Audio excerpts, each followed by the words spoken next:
NATO appears to have made a terrible mistake, and civilians have paid the price. The debris from shops is lying in streets, and lying in the rubble, bodies.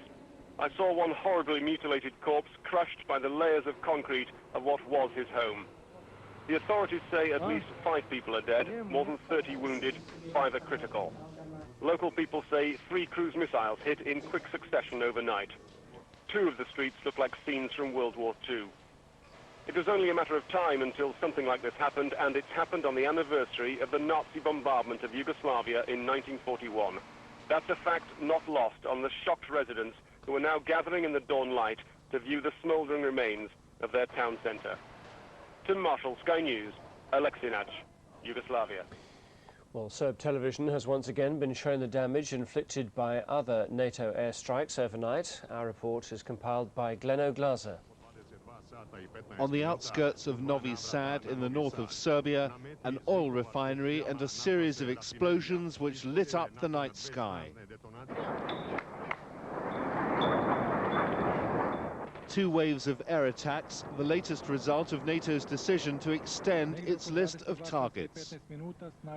NATO is now hitting refineries like this one, ammunition dumps, airfields and bridges, as well as government buildings and military and police headquarters in Belgrade and all over Serbia. You could see right now on our TV the pictures of devastation caused by the NATO bombing throughout the night. The number of casualties and devastations inflicted by the NATO bombs are increasing day by day. Yugoslavia at this moment seems to be the site of the biggest humanitarian disaster in the last year of this century. NATO also plans to widen the scope of this air campaign to attack Serbian forces in Kosovo. The latest weapon deployed in this conflict, low-flying Apache attack helicopters designed to be used against troops on the ground and armed with rockets and anti-tank missiles. And these are some of those Serb troops shown on Serbian television being targeted by NATO ground attack aircraft. They are well hidden and well camouflaged and may prove difficult to find from the air. Gleno Glaser, Sky News. More than 250,000 Kosovan refugees have poured into Albania, many bringing with them more evidence of Serb atrocities. Sky's Ross Appleyard reports from the Albanian border town of Kukës. The broken children of Kosovo continue to arrive in Albania, but for now at least they have somewhere to go. For the first time in weeks, they can be assured of some medical treatment at this camp set up close to the border. Airlifts have started, but the aid agencies say many more are needed. There are now 250,000 refugees in the country. Most of them still have no shelter and little food. Photographs smuggled out of Kosovo back up stories of a regime bent on destruction and expulsion. The stories emulate tales coming out of Nazi Germany during the Second World War. This schoolteacher says intellectuals are being targeted. This is craziness. This is horrible. Even in books, nobody can find even a piece of story. This is such a horrible things that are going to happen in Kosovo. The Albanian parliament is worried by the influx of people, but determined to keep its borders open. It's unthinkable for Albania to close the border and to leave civilians, women and children at the mercy of Milosevic's military. I think that should be faced by Albania, that should be faced by the international community. Albania, but also other countries, should provide a sanctuary for the refugees. Throughout the night, the refugees kept coming over the border at a rate of over 1,000 an hour. This camp has excellent facilities, but very soon it will be completely overwhelmed. Ross Appleyard, Sky News, Albania. Let's go live to Ross now. You mentioned the risk of being overwhelmed. How long do you think have the authorities got until that happens? Not very long at all. the camp hasn't actually opened for business properly. They've taken pity on some people who've come through and taken them in because their children or old people were injured.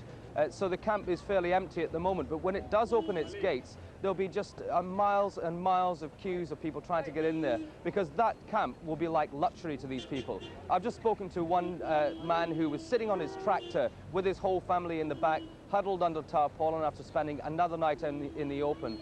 They've spent 1 month on that tractor altogether. They set off from home, scared of the Serb police, drove up into the mountains to hide, lived on the tractor, eventually got through the border, but 4 weeks that family spent lying under that tarpaulin in the tractor. The conditions are dreadful here. But what I have to say is that the people of Kukas, which is the nearest town to the border, this is about an hour away from the border, have been magnificent. In these flats behind me, they've been putting people up overnight. One man told me that he had 29 refugees in a two-bedroom flat. The spirit of these people is indomitable. They've decided that they're going to help their brother Albanians, and they're not going to turn them out onto the streets. But of course, there's only so many flats and so many refugees and so many camps like that, and it's just a drop in the ocean as far as the number of refugees are concerned. Local people then keen to help, Ross, but are the local authorities doing as much as they might? Well, they're trying. I mean, the Albanian government is determined to keep its border open. I don't know how long they can carry on doing that, but I don't think they've got a choice. They seem to think that there is no way they're going to let their brother ethnic Albanians down, so they're going to keep that border open. At the last count, there was about 250,000 refugees that had come into Albania. They originally said they could probably cope with about 200,000. Now that figure is miles over 200,000 and continuing to grow at a rate of 1,000 every hour. That's how fast they're coming over the border. There's a queue back at the border of 24 kilometers into Kosovo itself, and people have been waiting there for 3 days, just queuing up. Imagine queuing up in the back of a tractor for 3 days just to get over the border. And when you talk to the refugees, Ross, is there any sense that they hope one day to go back, or are they just relieved to be out of Kosovo, perhaps for good? No, they're determined that they're going to go back. I mean, all over the place you see signs, you may have seen them, graffiti on the wall saying UCK, UCK. That's the KLA in the local language. They believe that the KLA combined with NATO can force the Serbs out of Kosovo. And they will be able to get back. They're very optimistic they'll be able to return to their homeland. They don't particularly want to go to another country. They don't particularly want to come to Albania, and Albania doesn't particularly want to have them. Ross, for the moment, thank you very much. Well, meanwhile, Britain's major... Just a little bit more what's happening on the ground within Kosovo. From the Kosovo Information Centre, Isa Zimberi now joins us from our central London studio. What are you hearing in terms of what life is like in the province at the moment? Well, we have seen a lot of extremely or appalling conditions, especially on the border with Macedonia, where some people have been stuck for over a week and at least 10 a day are dying. However, we don't know very much about the conditions inside Kosovo. In fact, as things have started revealing, and some of them in terms of the stories that the refugees bring, but also of some evidence, it seems that the Serbian forces have been committing absolutely appalling atrocities all over Kosovo. That is what we're hearing sort of via the refugees. You haven't got any independent reports coming from within Kosovo region itself, have you? Well, that has been impossible because Milosevic deliberately created this total media blackout. There are no foreign reporters, there are no even Red Cross aides or workers there, so nobody can see, and the evidence at the moment is the only source of evidence is our refugees who are indeed so. And the numbers there, it's suggesting now we're getting to the point where half the former population of this part of the world appears to be on the move. Is that your understanding, that we're getting towards that level? Yeah, I think we are getting there, but at the same time, it was obvious that Milosevic wouldn't be able to hide underneath the clouds all the time. The weather is a bit better, and now I think NATO airstrikes are hurting the Serbian army and police. So I hope very soon we'll see a reversed process, and these people will be able to go back. For that purpose, I think it is extremely important to try and keep these people in the region. That is where they want to be. They are mainly amongst their Albanian brethren, either in Macedonia, Montenegro, or Albania. And it is also much cheaper for the international community to keep them there rather than fly them away. Ibrahim Rugova, apparently, after making some of these rather unusual, let me put it no stronger than that, appearances with Mr. Milosevic and again with the Russian ambassador, now wants to go to Moscow, we're told. He has some kind of peace plan. Do you have any optimism that that might provide a solution to the difficulties at the moment? I think Ibrahim Rugova has been paraded almost in the same way as those 3 soldiers captured by the Serbian, 3 US soldiers captured by the Serbian army. He is hostage. He is in the hands of exactly the same forces that are committing genocide in Kosovo. So you don't believe his words at the moment? Well, you think he's saying things under duress? I think so, and the only way to believe his words would be to allow him to get out of Kosovo in a democratic country where he would be able to speak freely. Isa Simberi, thank you very much. Thank you. Se debatía entre llantos, recordando cómo los serbios degollaron a su hermano de 15 años en el patio de su casa y dispararon contra su madre. La pobre murió en el camino, decía, y no pudimos darle tierra. Y la anciana seguía llorando, diciendo que para ella la vida ya no tenía sentido y que nunca volvería a su tierra porque los soldados de Milosevic habían incendiado su casa. Los refugiados kosovares en Montenegro, la segunda república yugoslava, son los grandes olvidados de esta crisis. Cruzan constantemente esta frontera interna para quedarse cerca de sus hogares, pero muchos pierden inmediatamente las esperanzas de volver cuando los soldados del ejército federal en esta república les quitan los documentos y les obligan a proseguir hacia Albania. La situación política en Montenegro tampoco les puede infundir ánimos. Rumores insistentes de un golpe de Estado del ejército contra el gobierno de Đukanović, el presidente enfrentado a Milosevic, circulan por la capital, Podgorica, desde hace días. Đukanović se ha reunido con los jefes de seguridad de su república, a la que ha declarado neutral en este conflicto. Repiten estar preparados para enfrentarse a cualquier acción militar, con sus tropas especiales de la policía, entrenadas y equipadas por Estados Unidos. NATO has been carrying out a 13th night of bombing raids on Yugoslavia, with bombs hitting targets across the country. In the north of Serbia, an oil refinery was attacked in the city of Novi Sad. Serbian media also reported explosions in the southern town of Niš, while officials in Aleksinac claim several civilians have been killed when a residential street was destroyed. There are also reports that the airport at Pristina in Kosovo has been hit by dozens of missiles. NATO appears to be making good its pledge to intensify the aerial bombardment.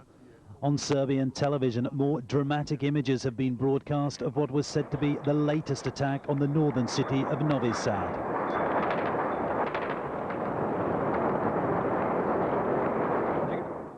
An oil refinery was reported to have been hit in what was described there as the most brutal strike on the city in recent days. The military attacks were a powerful follow-up to America's latest verbal warning to Yugoslavia's President Milosevic. It will be undiminished, unceasing, and unrelenting. It will inflict such damage that either he will change his calculation or we will seriously diminish his capacity to maintain his grip and impose his control on Kosovo. We are prepared to sustain this effort for the long haul. Our plan is to persist until we prevail. On Monday evening, a succession of planes left NATO's largest airbase in northern Italy, flying into the clear skies officials have been waiting for. Low cloud has been blunting the impact of the campaign, but in military speak, there is now a weather window, and the alliance wants to take full advantage. As the operation steps up, Britain has reassured an increasingly nervous Montenegro that help and protection will be forthcoming. But in an interview shown in Yugoslavia's other half, it has also been stressed that NATO cannot waver. I say to any of your people listening to this, believe me, we have nothing but goodwill towards you. We've nothing but goodwill towards the ordinary people in Serbia. But we cannot allow this brutal, bloody dictator to get away with the policy of ethnic cleansing once more. We have to stop them, and we have the determination and resolve to see it through. But Yugoslavia's president has showed no sign yet of being bombed into cooperation over the Kosovo conflict. Instead, as NATO increased its campaign, Mr. Milosevic vowed to swiftly rebuild Serbia's bomb-damaged infrastructure. According to Serbian television, this now includes civilian sites. Pictures have been played of what is claimed to be the damage caused by overnight attacks in the town of Aleksinac. The latest phase of airstrikes has been targeting the military's lines of supply and transport. Roads, bridges, airports, fuel depots and command centres have all been hit. NATO wants to avoid damage to civilian areas, but among these shattered buildings, local officials say innocent people were killed. Paul Royal, BBC News. Well, our correspondent government presenting to the people the capacity for the country to withstand these attacks. There's no doubt that Yugoslavia can sustain considerably more damage than it has already. It's not a pleasant prospect for the people here. But the majority of civilians haven't been suffering greatly, at least not in direct personal terms. As I look out of the window now, I can see the queue for petrol. That's one of the main shortages here. Food is in plentiful supply. There's no problem with that. So as NATO continues with its promise to extend and intensify the air war, and we heard from Bill Clinton that NATO is in for the long haul, I'm sure that those social and economic pressures will begin to bite. And as you meet ordinary Serbians during the day, Mike, are you getting the impression that the level of anger against the Allies and unity behind Mr. Milosevic is growing? Certainly anger directed towards the Allies, there's no doubt about that. And in public, certainly all pronouncements, official and personal, are insistent that there is nothing more to give, that Serbia is the victim of this NATO aggression, the language they use. Privately, you get whispers and nothing more than that. The faintest hint that people are becoming perhaps a little critical, suggesting that perhaps their government could do more in the way of compromise. Well, hundreds of ethnic Albanians who crossed into Macedonia from Kosovo have been flown to Turkey and Norway. The airlift is meant to give the refugees decent living conditions and ease the pressure on Kosovo's neighbours. Tens of thousands of refugees still trying to enter Macedonia have been waiting for days without food and shelter to cross the border. Our correspondent Jonathan Charles now reports from Jasinska, one of the main crossings on the Macedonian border. For tens of thousands of refugees, this is the forgotten frontier. While other border crossings are slowly being opened to allow the ethnic Albanians into Macedonia, Jasinska remains firmly shut. The refugees have been here for more than a week. They fled from Kosovo in their cars, and they've been living inside them ever since. Still firmly on Serbian territory, these refugees certainly aren't being given a warm welcome by the Macedonians. And there's no sign of any international aid effort either. The only way through this frontier is on a stretcher. People are becoming sicker and weaker from hunger as every day passes. Unfortunately, we are not able to help them. We have food here. We have tons of food and medicines here. People are volunteering and they want to do something. And they are trying to do something. But we cannot cross the border. Nobody can cross the border. Climbing a hill above the frontier post as far as it's safe to go on this often unmarked border, I saw the scale of the problem for myself. Looking into Kosovo, I was met by a staggering sight. Inside Kosovo, the refugees' cars are bumper to bumper, stretching into the distance as far as the eye can see. The queue is supposedly 20 miles long here. The refugees have no food left and are apparently regularly harassed by Serb forces demanding money at gunpoint. These vehicles haven't moved for days. Freedom is still a distant dream. These refugees may have a long wait yet. The process of bringing them over the border shows no sign of beginning. The Macedonians appear oblivious to their suffering. Just a few miles from the border, NATO troops are building a large camp for the refugees. Some have arrived already, enjoying their first wash for a week. But senior NATO officers fear that when the frontier opens fully, they won't be able to cope with the thousands needing shelter.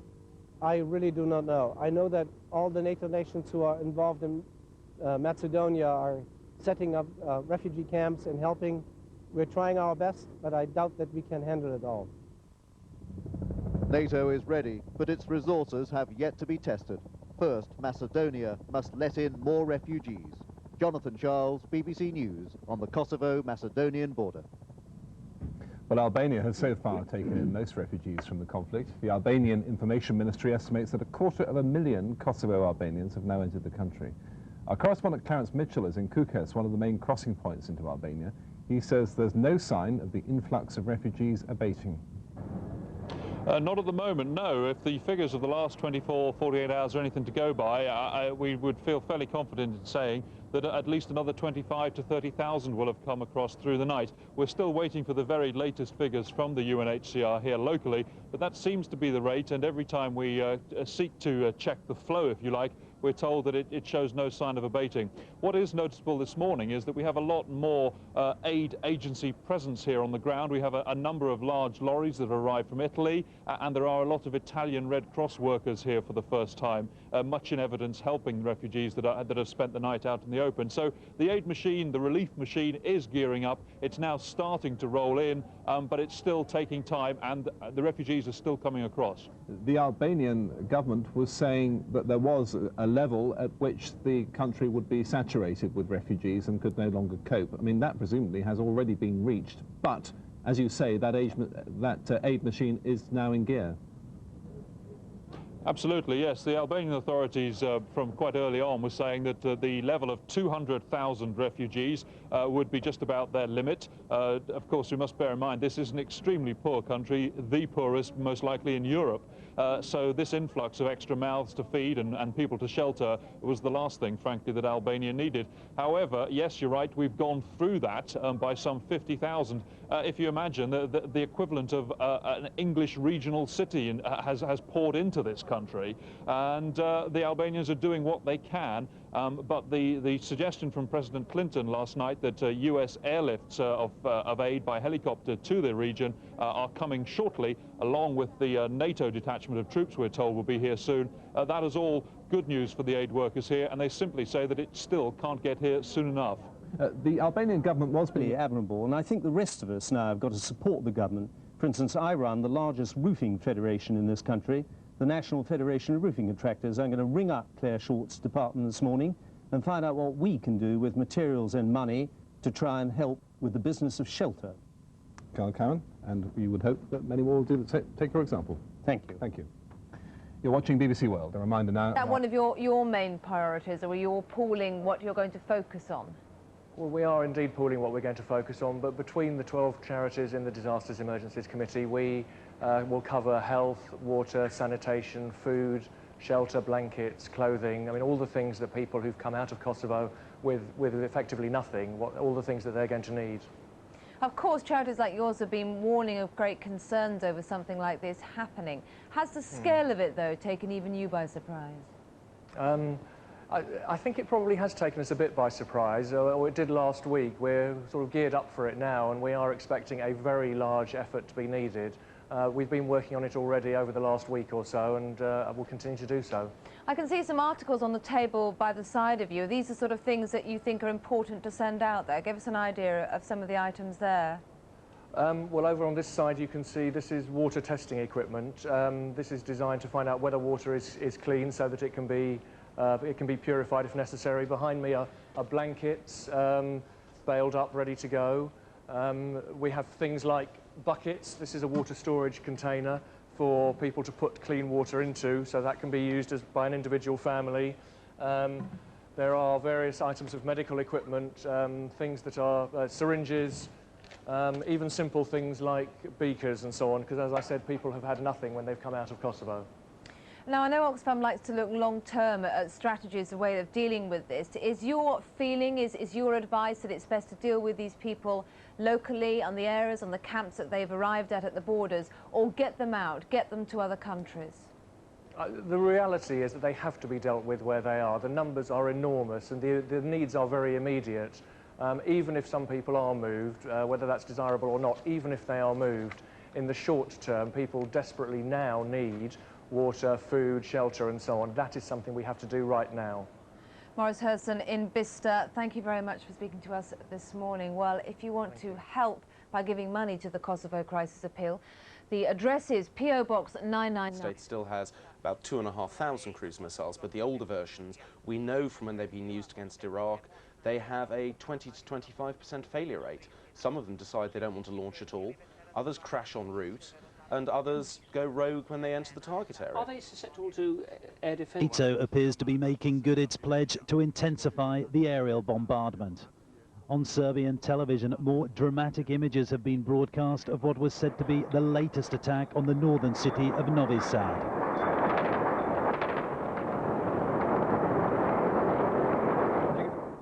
An oil refinery was reported to have been hit in what was described there as the most brutal strike on the city in recent days.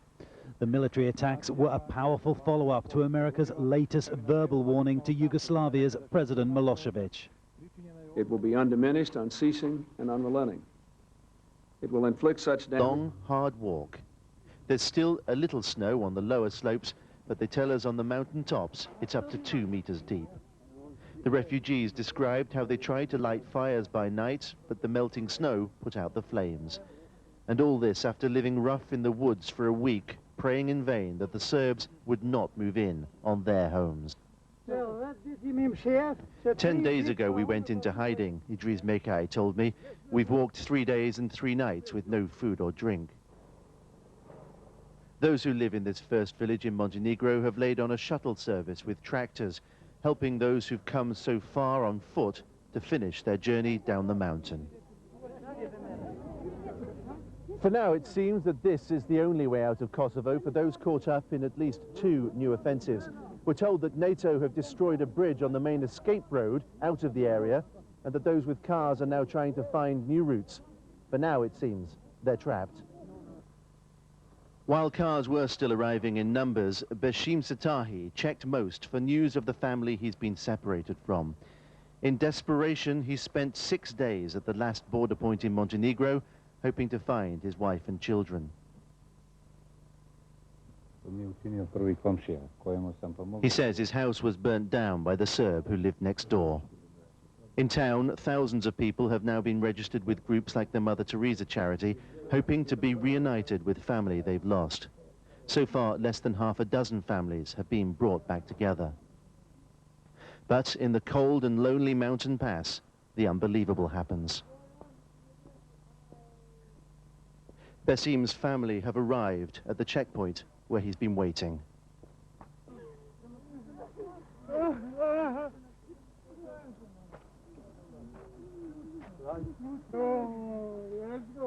There have not been many tears of joy shed here in recent weeks. Those going down the mountain tell us there are thousands more struggling to get through.